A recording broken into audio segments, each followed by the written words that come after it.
from PRX.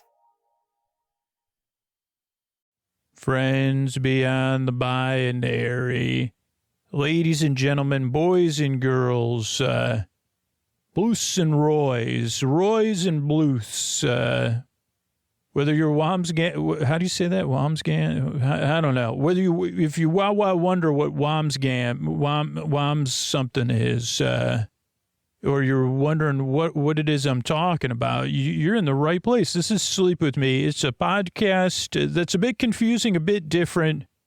It is a sleep podcast. It's been around quite a little while. I don't know. Can you say? I guess quite a little while doesn't say. It's been around a while, and the reason it's been around, I do have trouble saying words. You say you've been. It doesn't sound like you've been around a while. And I'd say, fair enough. It does. You're right. You're actually correct. It does not sound, despite recording, I don't even know what, 1,500 episodes or something. Yeah, I've not mastered the art of speaking, but I have honestly been curious and tried to learn how to make a podcast that brings you sleepy joy and delight in a meandering, nonsensical, somewhat boring way, like you were hanging out with a goofy friend that's just there to keep you company, make you barely laugh, and comfort you or distract you in the deep, dark night. That's really what this show's about. And, some listeners would say that these particular episodes are high concepts because they're listening, 4:20 p.m., or if they're saying this is one high concept. But most listeners, this is just a concept so high in the stratosphere that it's like those clouds that are wispy, almost formless. And what do I mean? Well, I think that metaphor was nearly formless because, these particular episodes, if you're new, I'll explain to you the structure of the show coming up here. But yeah, later on, we'll be kind of doing a dreamy TV recap style podcast, and it's a bit different.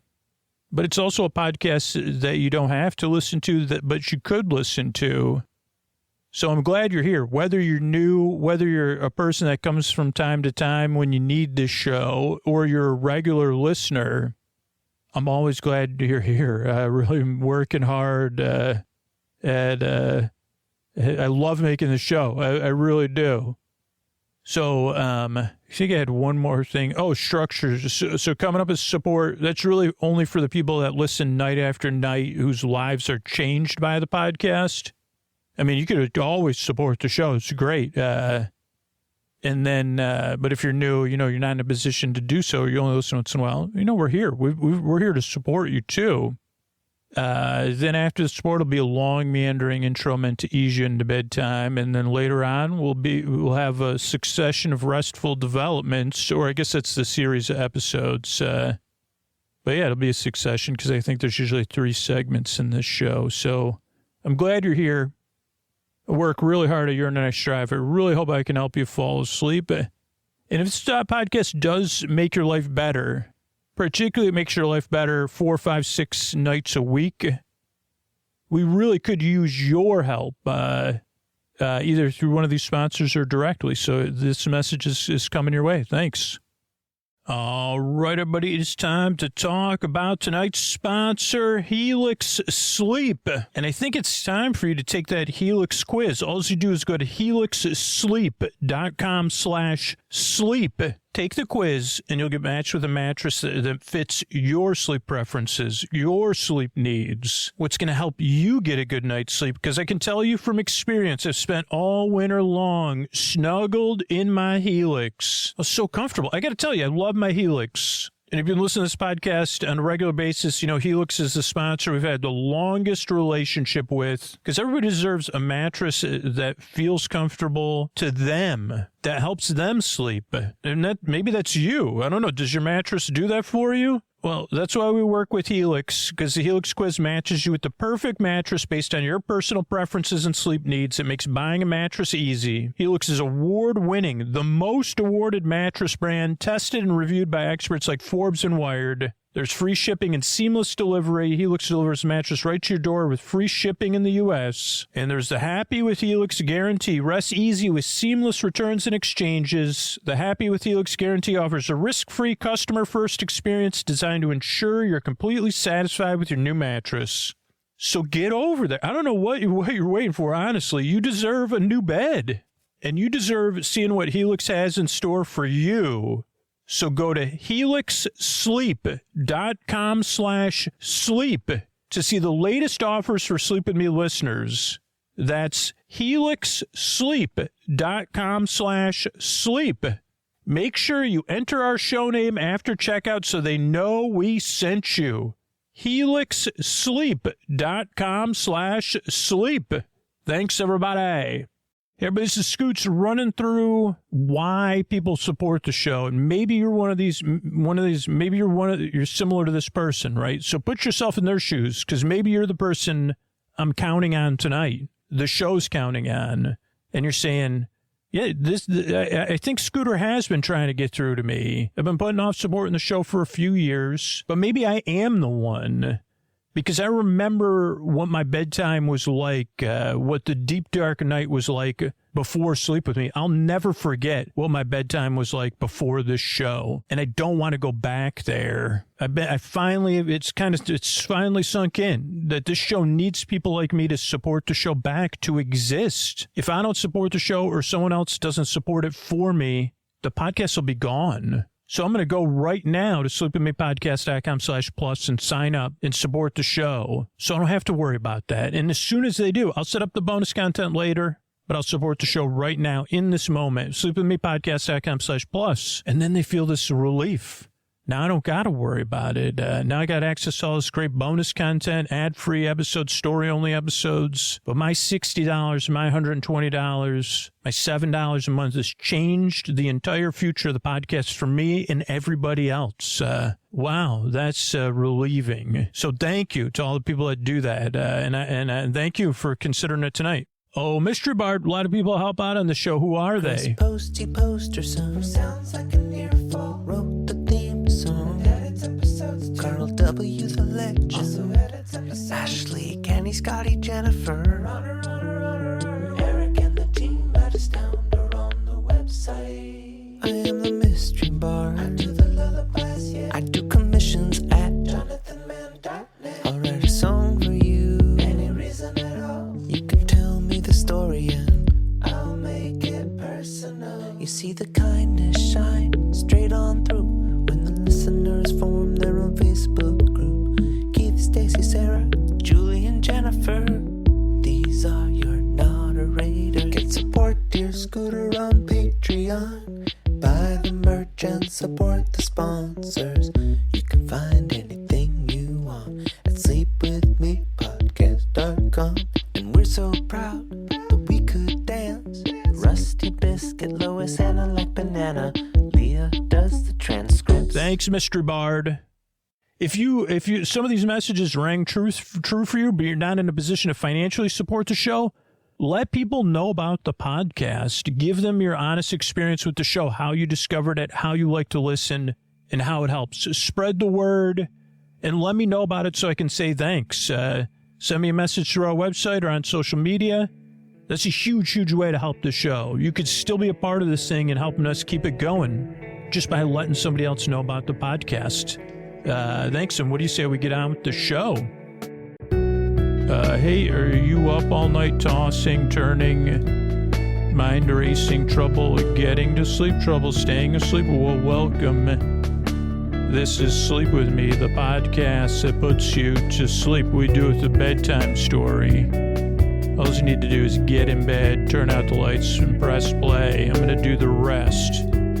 What I'm going to attempt to do is create a safe place where you could set aside whatever is keeping you awake, whether that's thoughts on your mind, thoughts about the past, the present, the future, thoughts you're thinking about, or thoughts that are just there, making an appearance. It could be feelings related to those thoughts, or feelings that have come up, feelings left over from the day, feelings about tomorrow. feelings you'd appreciate it. You say, I appreciate this feeling, and I'd love to make time for you late, but not at bedtime. It could be physical sensations, changes in time, temperature, routine. You could be going through something, getting over something, in the middle of something. Maybe you're traveling or have guests. Maybe you work a different schedule. Shout out to all those shifts. All the people, and I do believe this, and I believe it strongly, that when Dolly, and I've talked about this before, if Dolly Parton had unlimited time, she would rewrite that song for whatever shift you work. But when Dolly Parton sings working 9 to 5, she's singing it, in her heart, she's saying whatever shift you really work. Because, when Dolly Parton was singing that song, I think she was already successful. And maybe as a working artist, she was working 9 to 5. But I think what she was really saying was, or maybe it was like a pitch to it. Maybe it was, maybe it was totally manufactured originally. But once it went through her heart, and I'm not being snarky at all. I mean it. She said, I see you working the, whatever. I've 11:30, plus you get a half-hour break to 11:30 to 8. What a way to make a living. Well, you get 2 15-minute breaks, but you get, or you get a paid lunch, but you got to work for your break. That's why you have to work the half hour. It just doesn't. You could hear it in her heart, too. Just like, and what am I talking about? I went far afield. What other... yeah, so I guess the reason I bring up anything that might be keeping you awake is very similar. It's comes from my heart, or whatever, deep within me. Or you could say, just out there in the ether, or my experience in not sleeping, is that it's not great, right? For me, not being able to sleep is not great. And knowing that you're dealing with sleep issues, whatever it is that brought you here specifically, just like Dolly singing from the 9 to 5 perspective was singing to everyone who works any kind of thing and says, whoof, even somebody a working mom, I'm sure Dolly would have said, oh, no, yeah, I was definitely singing it for the working moms of the world.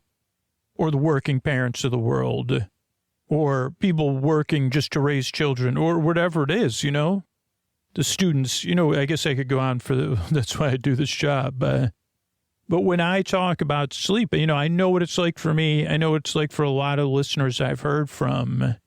And I think I can relate to what it's like for you. But here's the thing. This is where the real magic of, and I do believe in a sense that, I'm not assuming, I'm deducing that Dolly Parton probably feels the same way.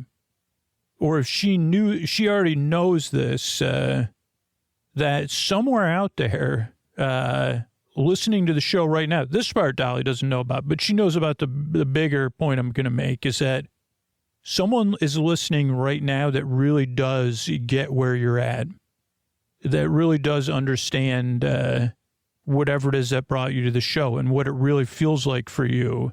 Maybe them been through the same thing or something very similar, or they just see you. They just can connect with you. They are somewhere in the world right now listening and wishing you well and hoping you get the sleep you need and you deserve. And they're saying, oh, I'm rooting for you. I hope this podcast can help you like it helped me, or it can introduce you to something else that'll help you. Because they see you and they really understand and they feel for you.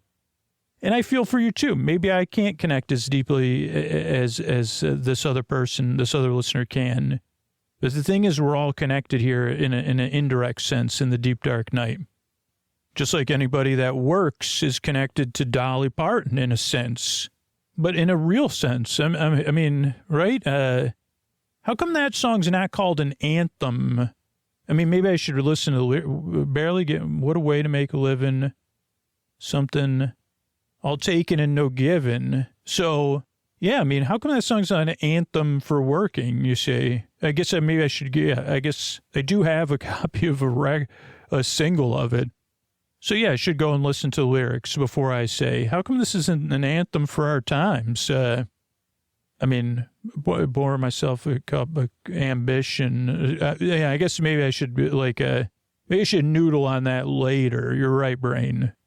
Was that my left brain or my right brain saying that? You're correct, brain. So whatever it is that brought you here, there's other people that are glad you're here. I'm glad you're here. And as I said, you deserve a bedtime that doesn't have to like, that like you don't have to dread. That's not full of rigmarole. That you like, if you're anything like me, when that sleep trouble hits, I start dreading, especially during the week, or on the weekend. I'm like, well, what about Sunday night? How am I to get the sleep I need to face the week?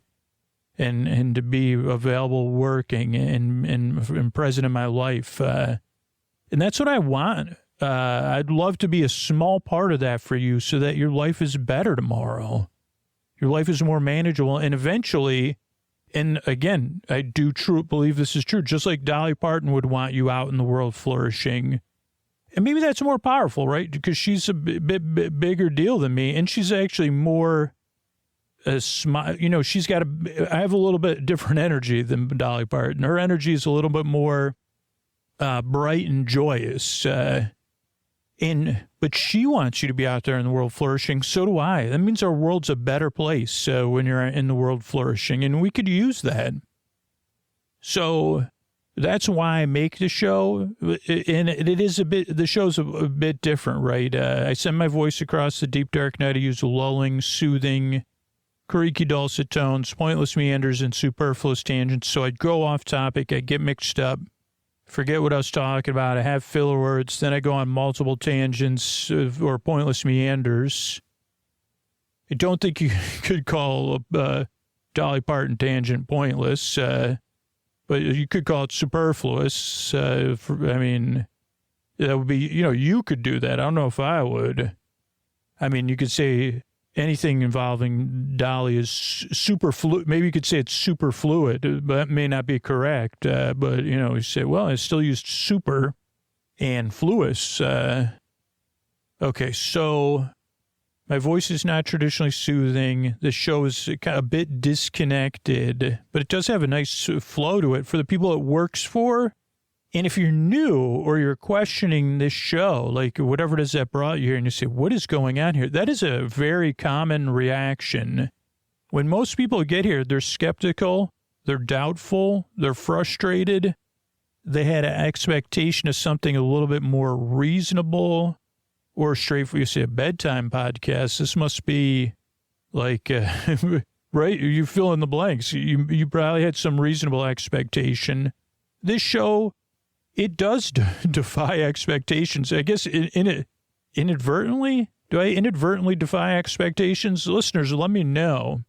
I wouldn't say, I'd say with intention, not inadvertently with intention, not intentionally, but my vocabulary is not, I know a lot of words. I just don't know the meanings to all of them. I guess like I have my vocabulary may be superfluous. So if when you get here, give the show 2 or 3 tries. That's what probably over 1 million people have said over the years. It took 2 or 3 tries for me to get used to the show because at first I didn't like it, or I was like, this is a sleep podcast? What is he going on about? When's the sleepy stuff going to start? I thought you were putting me to sleep. And then maybe the second time you say, oh, he's serious about all this. He's seriously goofy, but, he's like a harmless, he's seriously harmless. And I say, yeah, well, yeah, I've been told that before. So, just give the show a few tries, because on the second or third try, a lot of those people realized they fell asleep. Oh, wait a second. Then I woke up and I poured myself a cup of ambition and yawned or whatever and stretched and then headed out the door. And I'm trying to remember lyrics for the song, but So give it a few tries and see how it goes. You really have nothing to lose. I'm just here to help you out. And if you already know this is not a good fit, the show's an acquired taste, or you decide the podcast isn't for you at any point, we have a website set up, sleepwithmepodcast.com/no thank you. Or I think no thanks will bring you there. And that has other sleep podcasts and sleepy stuff, so you could find something that does work for you. Because I want to help you either way. If you're in the spot that I've been in before, even if you strongly dislike me, I still want to help you out because you still deserve a good night's sleep. So use that website because it is this podcast. Yeah, it's just an acquired taste. And one part of it is that this is a podcast you don't really listen to, right? It's like kind of background noise or a TV on in the other room, a show streaming under your pillow. It's like elevated background noise, or hanging out with a friend that you're like, hey, can you talk to me for a while? But I'm not going to pay really close attention. And if your friends, they say, oh, okay, no problem. I just want me to talk about, I could start talking. I could just keep talking, and then I'll figure out what I'm going to talk about. So just see how it goes. So it's like an out of focus picture. Or I think we've all had this experience before, whether it's in a seminar or work thing or a conference or in person, intentional or inadvertently, or it's just happened that someone's kind of put us to sleep, but that we've kind of been listening to, or they haven't put us to sleep, but they've distracted us in a way that's comforting. Like a lot of times I think about sports on the radio, particularly baseball, but other things, and you people are like, what's the score of the game? I'm like, I don't even know. I just was listening to it. I don't think I ever said that. I'm just listening to it for comfort. But that's what I would have said if I meant it. I don't know. I just like how it feels when it's on there in the background. So that does take some getting used to. Also, this is a sleep podcast that's not here to put you to sleep. There's no pressure to fall asleep with this show. There's a reason the episodes are over an hour. And it's because there's people listening who can't sleep at all, or who need a break during the day, or have some sort of work where they just need a distraction, kind of like I talked about with the baseball. And I'm here to keep them company and you company, whether you're awake or asleep. I'm here to just hang out with you so you could listen when you need to, and you could sleep and you could figure out what works for you. But I'm here to the very end, whether you're listening or not, whether you're awake or asleep, because my job is to keep you company and take your mind off of stuff versus putting you to sleep. I'm here to be your bore friend, your bore bae, your bore sib, your neighbor, your borebee, your boreman, your Boris Borloff, your chairman of the boards, your best bore friend forever, to just be here and keep you company and take your mind off of stuff so you could fall asleep. So that's a couple of things. The only other thing I like to run through quickly for new people, or if you're just getting used to the show, is to structure the show. We structure the show in a way to try to benefit the maximum amount of people we can. So the show starts off with a greeting. Friends beyond the binary, ladies and gentlemen, boys and girls. So you feel seen and welcomed in, and you say, oh, okay, I might check that show out. Seems I don't know, sounds okay. Then there's support, so that paying for the show is optional. So if you're new, you listen occasionally, you're not in a position to support the show, we've got you. The support is for people that prefer stuff without ads, or for the people that benefit from the show on a regular basis. Then after the support is a show within a show, which introduces what the podcast is. It's the intro. And it goes on for about 15 to 20 minutes long, me explaining what the podcast is. The structure of every intro is the same, but every intro is different, where I go off on different superfluous tangents every time, so that there's some level of variety to every episode. The episodes always have a similar flow, but they're always new. So whatever it is that's keeping you awake feels like respected, and like, oh, okay, there's something new. I can't quite point out, I don't know, it's just what's worked for me. Repetition, consistency works, but repetition doesn't.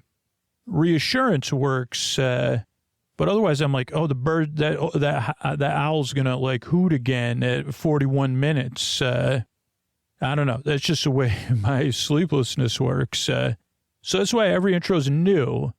But the reason every intro is 15 to 20 minutes long is to ease you into bedtime, not to put you to sleep. Most people don't fall asleep during the intro. If you do, please consider supporting the show directly.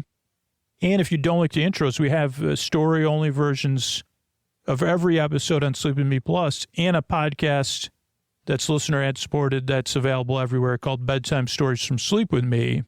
So just but the intro, the reason the intro goes on and on and on is because most people are listening while they're getting ready for bed. They're winding down. They're doing some sort of chill activity, or they're in bed getting comfortable, so that you have this buffer between being awake or asleep. You get eased into bedtime as a part of a wind down. And that's what works for me personally. And, just what I've seen work, like from research, like that having a wind down routine and setting the tone to be eased into bedtime really works. So that's a real purpose of the intro. And it's where we all get to hang out. And in this intro, like probably at least once or twice a year, we're able to have like a collective gratitude for Dolly Parton's greatness. And that's always nice. Or maybe it was like 3 weeks ago. I don't know. I lose track of these things because I'm just here right now in the moment with you, keeping you company. So that's the structure of the show. That's why I make the show. I'm really glad you're here, whether you're new or you're coming back or you're just stopping in for a visit. And again, if you're new or an occasional listener or you can't support the show, don't worry at all. But if this podcast does improve your life on a regular basis, you fall asleep fast, you listen to multiple episodes a night, please consider the support in the show or one of the sponsors for you and for all these other people that listen, so that we can keep making your bedtime better. And here you go. Here's some ways you could do that. Thanks. Hey, everybody, this is Scoots, and I'm trying to run through these messages of why people support the show now. We talked about, who doesn't need to support the show, who could, but who is supporting the show, and why would someone support a free podcast? And there's three kind of main... They're all similar. So put yourself in this person's shoes. Maybe this is you, and maybe you're the person that'll support the show tonight. Because the first thing they do is they say, oh, Scooter has been talking to me. I can support the show. I want to support the show. I've just been kind of putting it off. And now I'm hearing that the show really does need my support. I'm going to support the show right now. And then they go to sleepwithmepodcast.com/plus right now. They did it last night or the night before, and they sign up to support the show because I know the show needs my support. I've just been waiting for the perfect time. Well, now's the perfect time. I'm going to do it. If that's you, sign up right now, sleepwithmepodcast.com/plus. Don't wait. You could set up the bonus content tomorrow or a day or two. But if you're hearing me right now and you're like, yeah, I am the one. I can support the show and I want to. And I can't replace this podcast with something else. sleepwithmepodcast.com/plus. All right, everybody, welcome to our ongoing series. This is kind of inspired by the Newhart and the Bob Newhart, the Newhart show and the Bob Newhart show. Oh, it's called Newhart. My brain just told me series finale. Somehow the power of dreams has leaked out, and this is a somewhat of a TV recap podcast, somewhat of a dream wondering podcast. If it made any sense, you may be able to call it fanfic, but I don't think so. It's called a succession of restful developments, and it just has two characters talking about two different shows that are about family, and I'm going to turn it over to them. Well, hello, Michael. Come on in and sit down. I just want to get right to things if you're comfortable doing that. I've been looking over all the extensive notes we have, and I was just thinking, is it okay to review your week first and then kind of go, because quite a week, and really, I'm proud of you and your family for letting me in and letting me see so much that's going on. I was really touched this week. Really. Yeah. I mean, I could tell by your tone that you're wondering about what that you're not totally comfortable with me being touched by your week. But so you already probably know which parts impacted me. So why don't you run through your week, and then we'll I have a couple ideas of how we could proceed with what I have all your dream logs here. And it seems to be that you're still having these recurring dreams about the Roy family, which is very much like a famous, I don't know anything about the family, but there's that one person. But yeah, I mean, it's just so interesting. You're so layered. Okay, I get it. I get where you're going with this. Okay, so first thing that, started my week off not great was seeing a car that my sister was hiding that was a rental car that needed to be returned. And then I was trying to sell the corporate jet for money. She was not happy about me. We're not seeing each other, and no car, no jet. And, I'm trying to move things forward with my father's business. And my sister was just, well, I don't know. I'm not comfortable with the way you're distributing trees and bushes and things and this development. I was very, you could say, snarky with her and calling her materialistic. And it does feel like I realize, I'm here to kind of grow. So this was not a growth moment. So whatever, but she's my sister, we go back and forth. Then Job showed up, and it sounded like he needed my help in a real way. But at first I thought he wanted some spare change or something. And he said what he needed was freedom. And I said, what do you mean? And it was like a dream because he's dating Marta, who's a TV, like a soap opera star, Spanish language soap opera star. And the name of the show she's on was very, that maybe it made you think of like the theme for my week.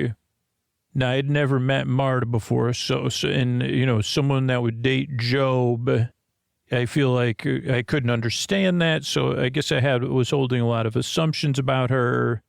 But she was up for an awards show, kind of like an Emmy.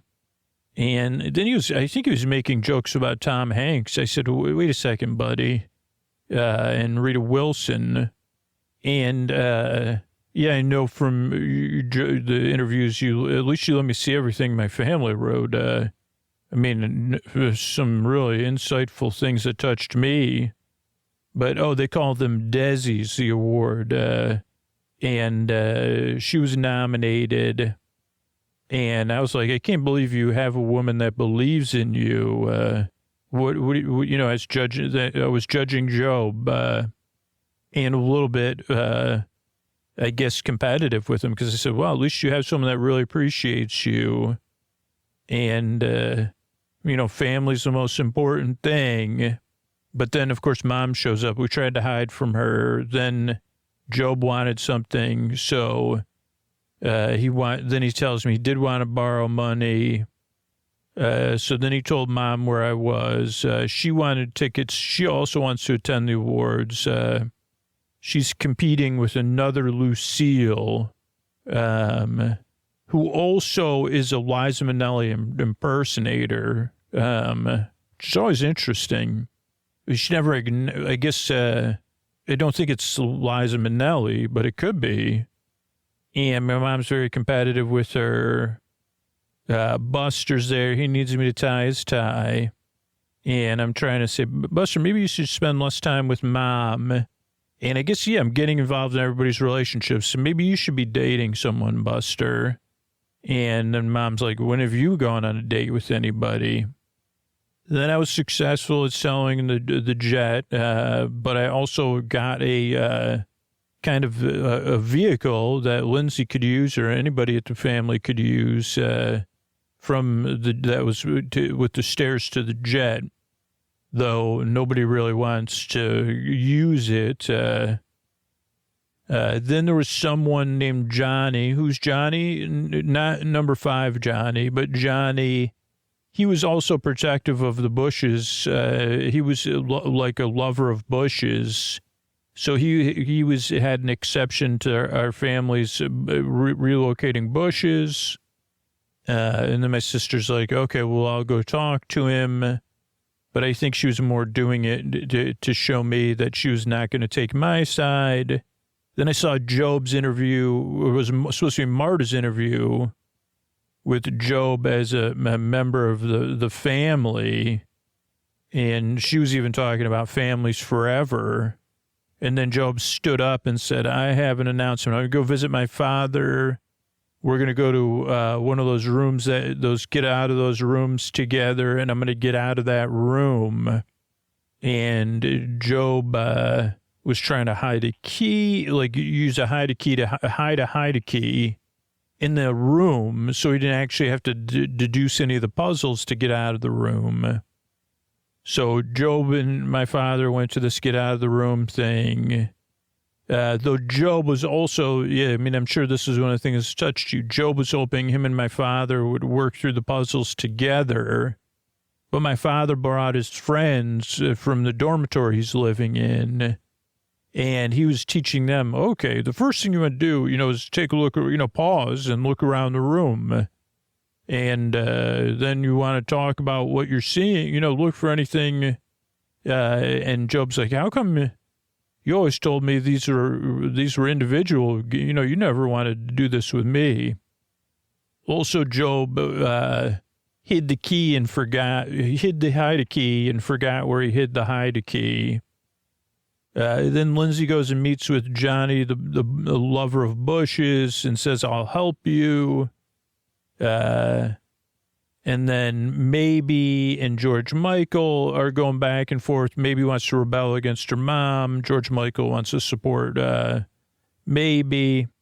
And then Job's also not polite to my father's friends. He's doing magic for them, but that he's also making humorous commentary about them while they're trying to solve the puzzles of the puzzle room. Then Marta shows up at my house, and Job had told her I was going to take her to the awards, and I was struck by how attracted I was to Marta. So then we took I forgot that Lindsay had used the stair car to go to one of the higher bushes to meet with Johnny, the lover of bushes. So she's trying to talk him out of that because we need to relocate the bushes in order to make more money, which she wants. Okay, so then there was the awards thing, right? So I'm at the awards ceremony with Marta, and then my mother and my brother are at Buster's with my mother at the awards ceremony. So is Lucille Austero, who's the Liza Minnelli impersonator. Buster also stopped wearing his glasses because my mom was saying he wasn't going to get any dates. So he has a mix up where the Liza Minnelli impersonator Lucille thinks Buster's wants to date her. She says, "Okay, he's a very attractive young man." So that's happening. And I guess that plays out through the rest of the week where then he's saying that he's attracted to her and he's going to date her and that's going to give her independence from mom. Mom's like, he doesn't even know who she is. And he says, oh, well, I'm just excited to see this play out. So meanwhile, I realize how much family's important to Marta. Marta does not win the award, and she needs comforting. And I realized that I said, man, I'm feeling, I have the feels for Marta, and this might solve everything. This is going to be my new HP, holy cow. Marta, take me away. You love family. I love family. Now, Job's back at the get out of the room, but it's one where you stay overnight. And he decides he doesn't want to sleep there, so he keeps telling my father, like, no, I'd rather go home. I want to sleep in my own bed. And my father says it'll cancel the whole puzzle. And he goes, well, I'll sneak out. I hid a key anyway. I just can't find it. Now, Lindsay is trying to talk this guy out of the tree. And then she realizes, man, this used to be exciting when I would do rebellious stuff like this. So she's like, I might stay in this tree for a little while. There's a bush. I mean, it's a tall bush, not actually a tree. My mom says that Buster thinks he's Steve McQueen because of everything. And, oh, yeah, he talks about how liberating falling for someone is. And I'm like, Wait a second, you're just going to jump right in and be liberated. So it reminds me, then Job says, hey, can you come pick me up? I can't find the hide key I hid. So I go over to meet him, but he told me to take the stair car, but I didn't take the stair car because I didn't know if I said, well, maybe I want to talk to him about Marta, but he doesn't understand. He just wants to leave. But then someone from the staff from the get out of the hider room, say, hey, get back in here. And then my father and Job I think they shared a moment, but it's tough to tell with both of them. Like he says, can't you help me solve a puzzle, Dad? And he says, I don't know if you're puzzle material, but I don't know, son. Are you puzzle material? Then Lindsay goes, like, she's like, I don't like protecting bushes. I'd rather sleep in my own bed. These aren't even their own beds. They're the beds in the show house anyway. Then Johnny, the guy that loves, he goes by Johnny Bark.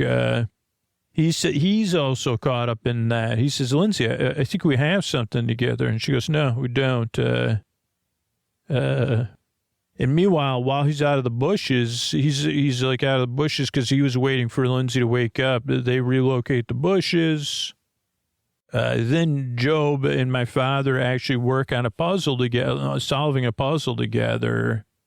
So Job thinks, like, this is it. I'm finally connecting with my father and getting what I want. But actually at that point, he gets voted out of the team because everybody else, like that was from my father's dorm, they vote Job out, which I didn't realize you could do in this kind of game, but I guess because it's an overnight game. So Job's chance, and his father, my father says, oh, sorry, Job, you've been voted out. Nothing I can do about it. So then Marta comes over, or maybe I went over to Marta's house. Yeah, I went to Marta's house to ask her out and say, hey, would you date me instead of Job? So we're talking about how in sync we are, and then her phone rings. And of course, it's Job. He's very needy because I just got voted out by everybody. So she's like, I got to go comfort Job. Then Buster and Lucille Estero get together. And it's also, stuff with Buster's always interesting because he says, you have the same first name as my mother, but you look like Liza Minnelli. My mother does not. So then Job's like, hey, I'm going to work things out with Marta. And I say, great. And he says, man, if I would have got out of that escape room last night, we would have broken up. Just a strange luck, huh?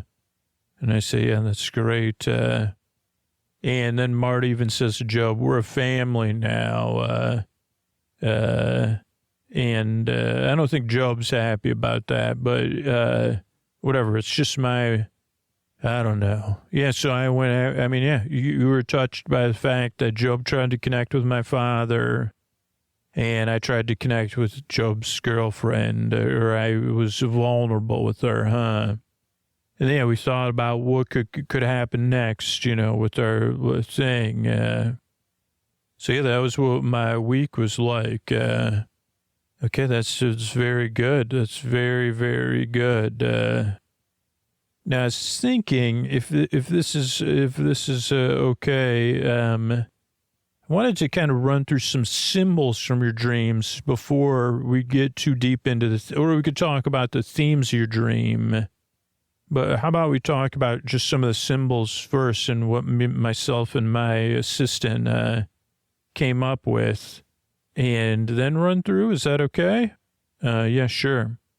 Okay, do you want to start? We kind of started, we tried to get some new ones that were really different, and then we could go to more grounded just to see this. There's a lot of fertile stuff here.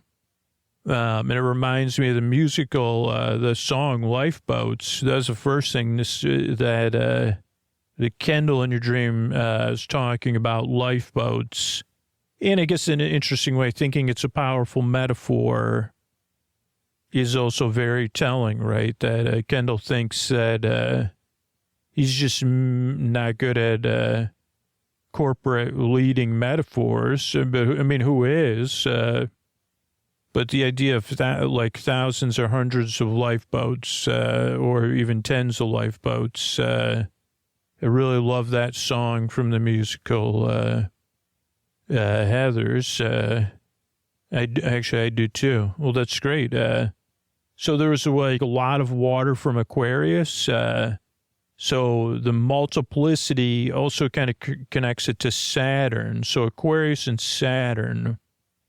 So water, systems, collectives, contingency, and then Saturn is like fall, like a house of cards tumbling down, responsibility, time, and for you, this idea, astrologically, what if you're Saturn and you're overactivated?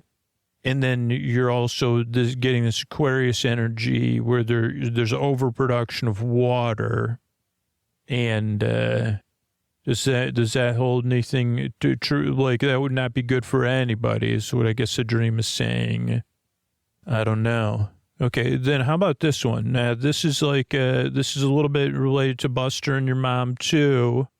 But I think thinking about your sibling dynamics and the mirrors your siblings are holding up for you, especially considering the stuff with Job. Like, what if the boats were symbolic of a return to a time before you were in this world, but you were not in this world with you were spending a period of 9 months with your mother. You have that, you have the water, but then there's the individuation, and maybe the number represents some sort of non-comfortable calculation around that. Like, you can't choose which way to regress, and even with commitment, you're trying to take over Job's commitment. You can't choose one direction. You do want to exist, clearly, but you don't want to go back and regress. But you do, because there's thousands of ways to do it.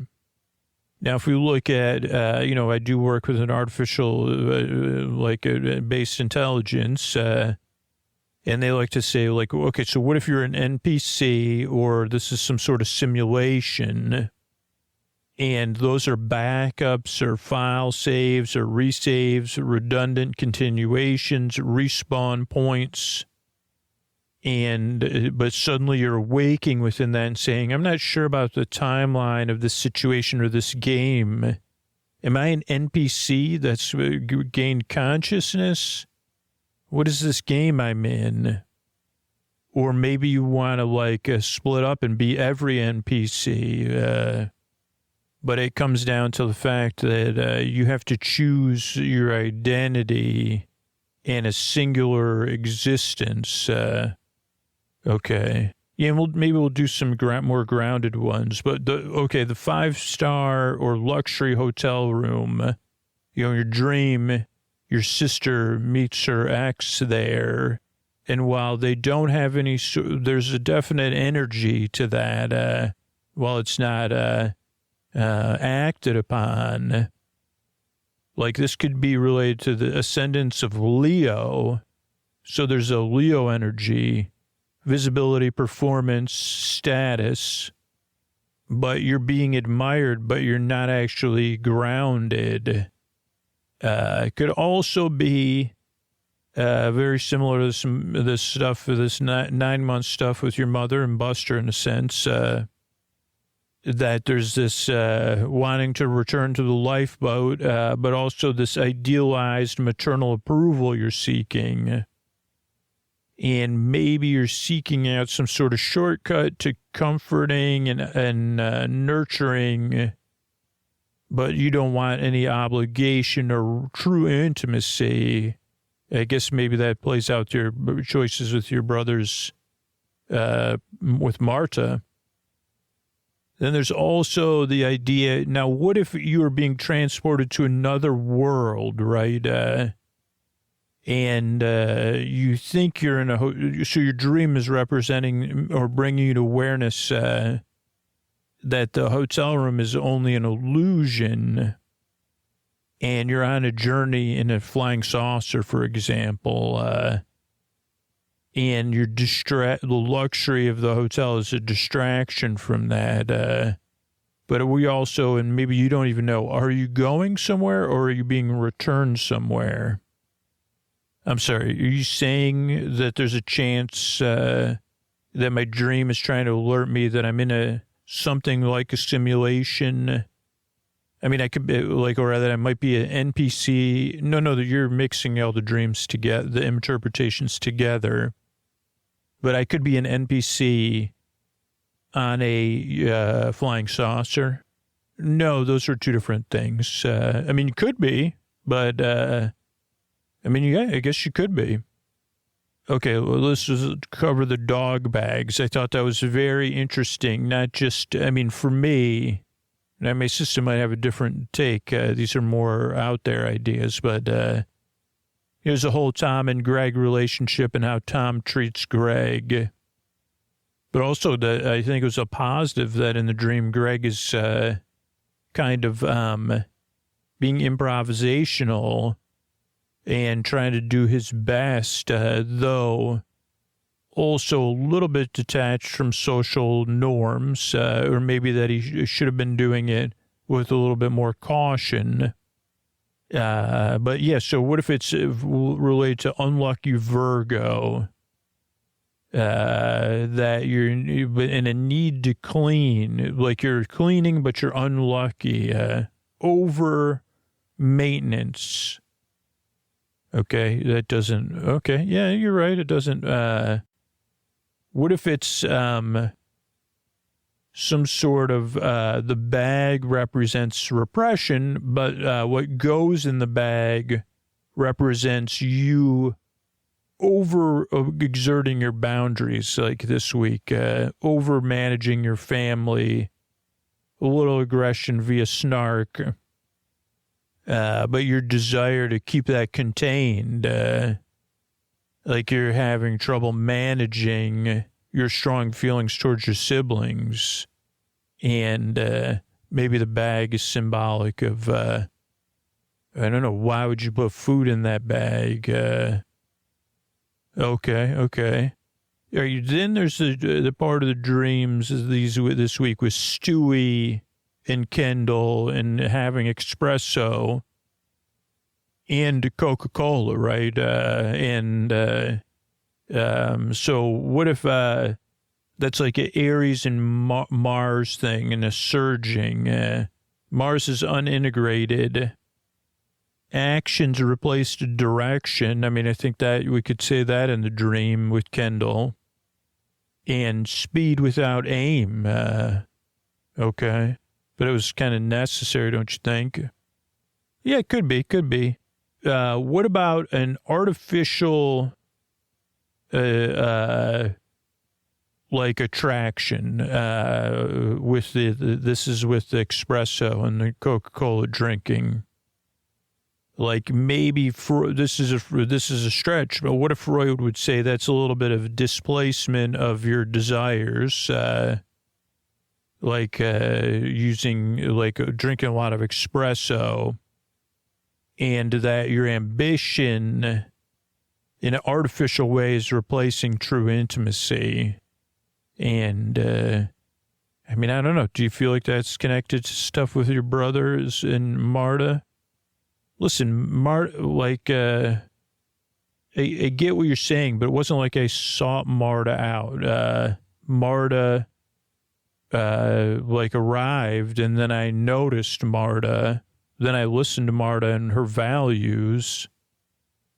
So, I don't know. Okay, what if we're all in some sort of, again, computer cybernetic thing, and our chipsets have been overclocked, so they're running at a faster speed than recommended. And the dream is actually a thermal warning that, hey, we've got to slow things down. I don't know. I mean, what do we do? Can we shut down the computer and reboot it? I'm not sure, Michael. Maybe you need to think about that. Okay, I also thought about your Roman in the office, self-soothing, and that could be Scorpio, because it was like a non-private, private thing of saying, hey, I'm going to, talk calmly to myself, like I'm alone in a private space, or I'm self-soothing audibly. Maybe, doing some gentle holding your hand against your chest. Normally, very good self-regulating behavior, but he's supposed to be working, and he just started his work day, and technically I say it's not, if it'd be one thing if you alerted people to say, hey, I'm going to take some time, quiet time. There's just something about that off, right? To say that, there's not, the sense of power and responsibility, with Roman is a bit too much or something. I don't know. Or Freud, what if this is like a Narcissus interrupted? Okay, what do you mean? Almost like Roman's like, hey, I got to kind of, calm myself. It's been a big day, even though the day's just starting. And not that we're not here to judge any of that, but it's because it's a dream. We could look at it in a little more critical eye to say, well, is that breaking a norm also to say, okay, no, it's like 9:05. I'm going to take a break now. But I'm not even going to ask anybody about the break or tell anybody I'm taking the break. Don't you think at some point someone's going to be critical of that? Okay.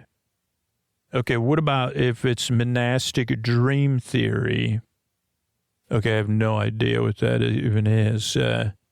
Okay, what if it's like Romans is saying, hey, I need some soothing here.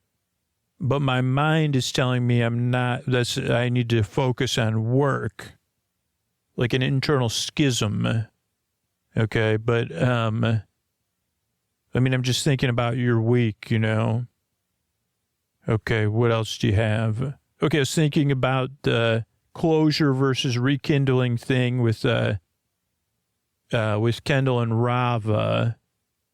And that could be like the, one of our hard or soft shell friends, that kind of puts dreams in the past and the present. And what if you're loving someone in a different season or a different emotional year, and the dream is trying to make you aware of that?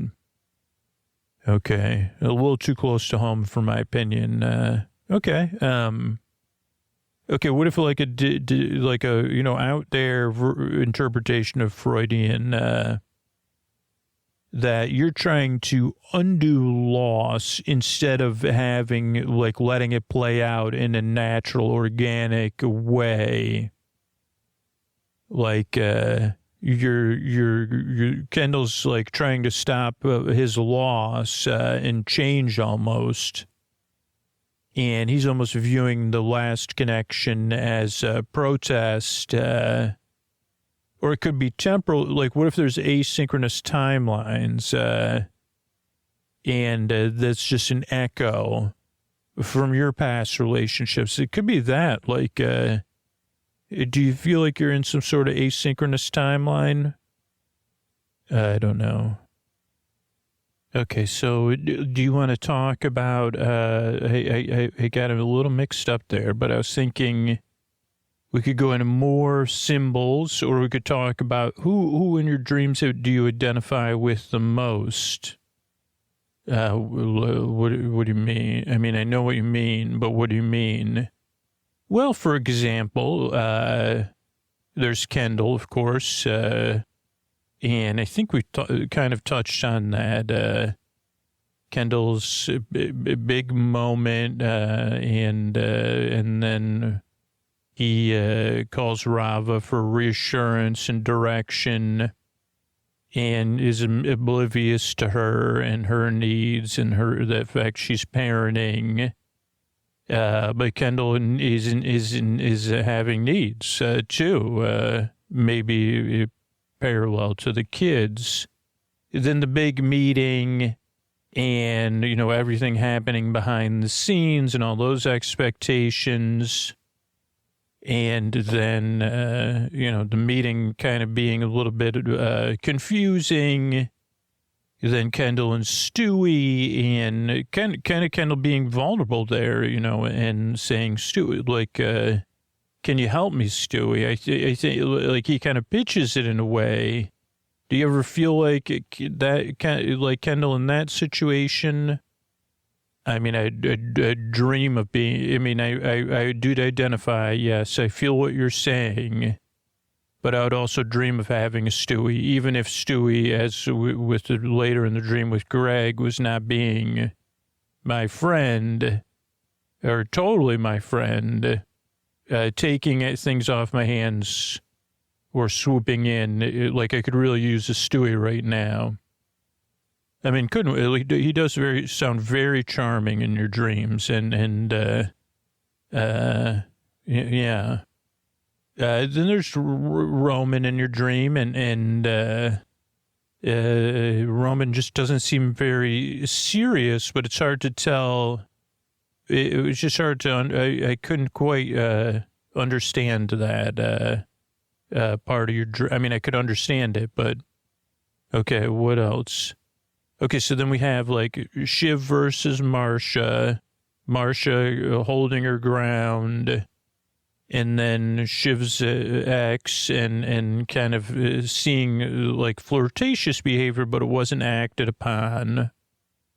And then Shiv trying to find out anything she could about Marsha to kind of reestablish her power position in a sense. And then maybe realizing, one, Marsha has boundaries, seemingly healthy boundaries, maybe even boundaries that were trying to be protective of Shiv, but also saying, this is not acceptable. Like, I know what's happening. I'm aware.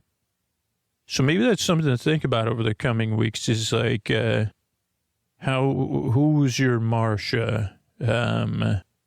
You're searching for a Stewie. Maybe you need to be searching for a Marsha. Okay. Can we get to Greg? We're not going to talk about Connor, are we? I don't think we need to tonight, but yeah, Greg or Tom first. I mean, we covered it a bit. You know, Tom has two big moments where he's about to go into meetings or in a meeting. You know, he constantly is, I think really understanding Tom's worldview is expressed, like like almost like the way he treats Greg is the way he expects to be treated. And it may be how he views the business world and even how you get ahead. But he constantly is being pulled in another direction by Shiv, and he doesn't have the same boundaries as Marshall. It's like, no, that is a complete sentence. I've got big meetings here. Also, he continues his behavior of treating Greg, and then Greg, you know, he is in like one of those Kendall boats because he needs Tom to help him get into the building. That doesn't work. You know, he's dealing with the gatekeepers, always symbolic in dreams. Then he's looking for sustenance, putting sustenance in a doggy bag. And even in the dream, he's a very funny part of your dreams, is saying, you know, these aren't these bags aren't I thought that was very funny how you journaled about that. So any of that, do you want to talk about that, or you want me to just keep it talking? Is neither choice, is that a complete sentence? Neither? I mean, neither's an answer, but we still have some time together. So, okay, let's look at a couple things with the hotel rooms. What if it's a borrowed identity? It's a self you're inhabiting temporarily, very high end in this case, curated, but it's not yours. You're living like something you're living in existence that someone else has designed for you. It could also be an ethics, like a suspended ethics zone. And my assistant points out, you know, there's no chores at hotels. There's you don't have to associate with your neighbors. So it's a bit of a vacuum. And maybe this is related to your privilege. Maybe you're thinking you're becoming careless. What if you're insulated? Or it could be time without memory. What if you're in chronological limbo? You know, rooms, they don't change. So every day can feel the same. It's tough. You know, if the blinds are closed, it's tough to tell the time of day. Hotel rooms are not normally seasonal. So are you putting some kind of transition or decision off? Like you're postponing a big choice with your family. Nothing's happening. It could also be a narcissistic paradox. I don't know what that means, but let me look at my assistant's notes. Rooms have mirrors, shiny surfaces, especially 5-star rooms, flattering lighting, palettes, but there's nothing solid or actual real. Like, what if something about Marta maybe was some sort of external, or whatever's happening with Buster as a mirror, external validation, replacing inner grounding, or maybe that's how Job behaved this week. First one-upping Marta, or could it be admiration without intimacy? Were you admiring Marta's dedication to family and to your family member, despite his imperfection? Let me see what other things. There's a lot of other ones in between, you know, false sanctuary. Now, the doggy bags, what if it's related to your emotional hygiene? You're trying to contain anything messy in your dreams, but strangely, then it's related to sustenance, too. I mean, does that relate to your emotional state at all? Pretty much, it does pretty much sum it up. Yeah, I mean, yes, it does. It could. What about proximity without contact? A lot of boundary stuff my assistant's coming up with. Because a bag allows you to get extremely close to something without direct contact. And then contain it. So it's a polite, clean way of dealing with a boundary. But is it more related to duty? I mean, whoops, that was an accident. I'm not kidding, Michael. I was saying D-U-T-Y, but I said duty. But is it related to duty, not duty? Okay, that's really, I mean, I don't believe it's accidental, and it was accidental, Michael. Or maybe it's a Freudian slip. I've never hoped someone would have a Freudian slip more than right now. Well, I'm just saying, what if, now I forgot what I was going to say. What if your sense of duty, to the duty, symbolically, it does seem like there's some confusion there because of the food, but that versus true intimacy, like you're doing what you're supposed to do, or Marta believes in family. So are you I thought you were just supposed to discuss the dreams. Okay, other things to think about: control versus nature. Maybe the bag is doing something behind the scenes or invisibly. A temporary solution to a permanent situation. Displaced feelings. And then everything with Coca-Cola and espresso. They could be Promethean or mythic. Compressed selfhood. It could be related to performance issues. I mean, not those, like, you know what I mean? Performance issues. You're feeling performative. Could be a false confidence loop. Maybe, I mean, that does sound like Kendall symbolizes that in some way. Managing things that are outside of your control. There's also with Roman, like some sort of visibility paradox, testing of boundaries, self-reliance in a system that withholds true intimacy. I mean, I don't know. Does that ring true to you, Michael? Does that have anything to do with a sense of duty, or are you going to come up with please don't come up with any puns related to that. I did almost come up with one because I forgot how, like, Roman and own, I forgot that word. So then I said, oh, wait, those kind of rhyme. Okay. Private performance pressure, but it didn't seem like he was feeling like he was reacting to performance pressure. Autonomy without, like a closed circuit autonomy. What if you don't want to be, like, you're afraid of being human and having weakness? So that's everything I have this week. Michael, you're sleeping and resting.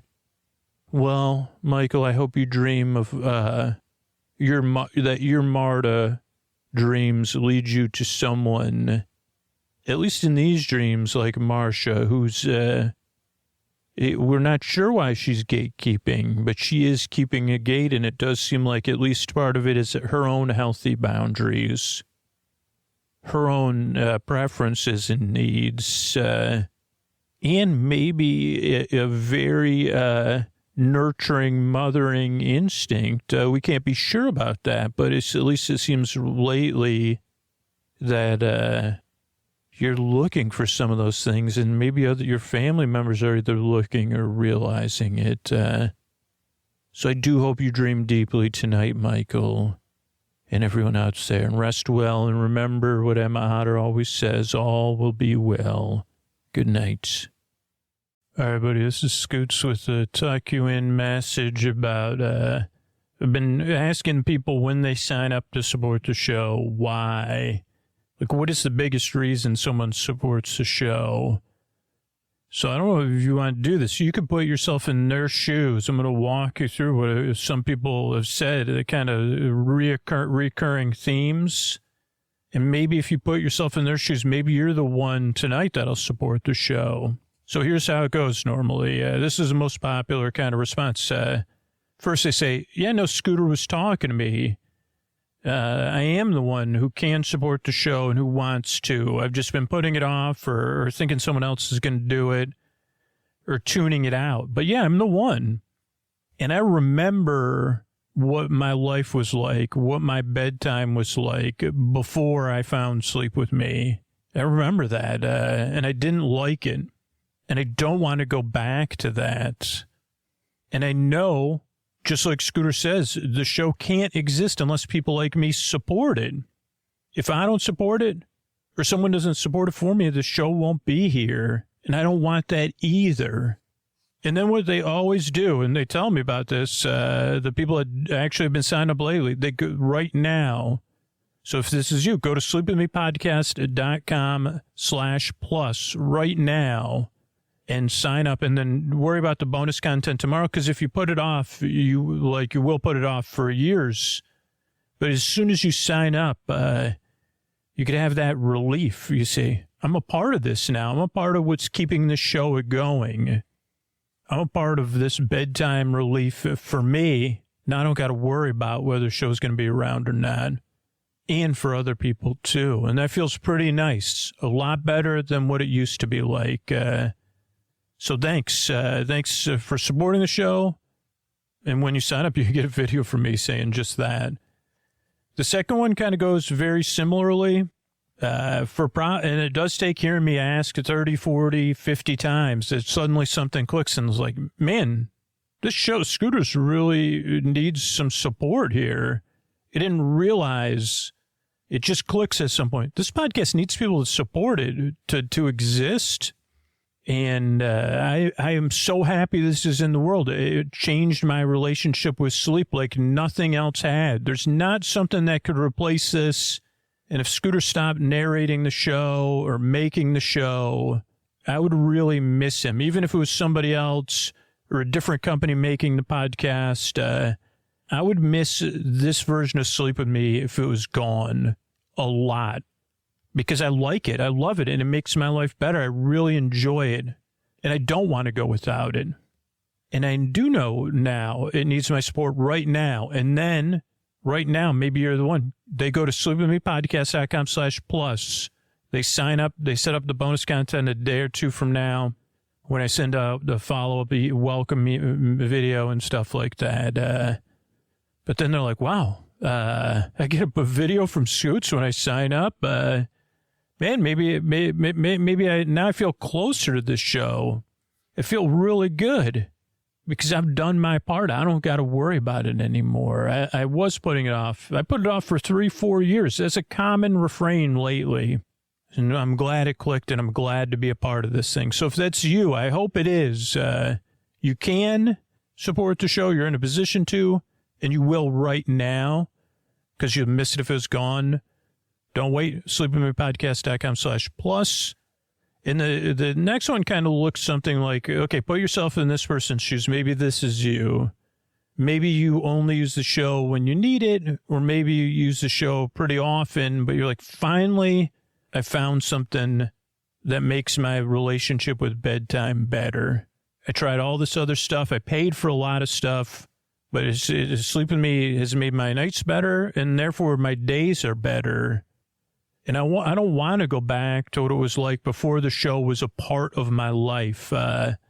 So me paying $120, $240, $60 a year, like Scoots is serious. That's another thing they realize. My $60 a year will change the future of the podcast. My $60 a year is a really big deal to the show and to Scooter and to keeping it going. So I'm going to go right now and support the show at sleepwithmepodcast.com/plus. And they do that right now when it clicks. And then suddenly after they do it, they feel good. And then they feel even better when I send them a thank you video. Because then I say, hey, what made you sign up to support the show? Because it changed my life. Because it did this for me. It helped me in this way. Because I don't want to think about not having the podcast in my life, or the podcast has helped me through these major things in my life, and I want it to be around the next time something else comes up. If that's you, you can sign up at sleepwithmepodcast.com/plus. But don't put it off, because if you're like most people, you'll put it off for 2 or 3 years, and we could really use your support tonight. So think about it. Thanks.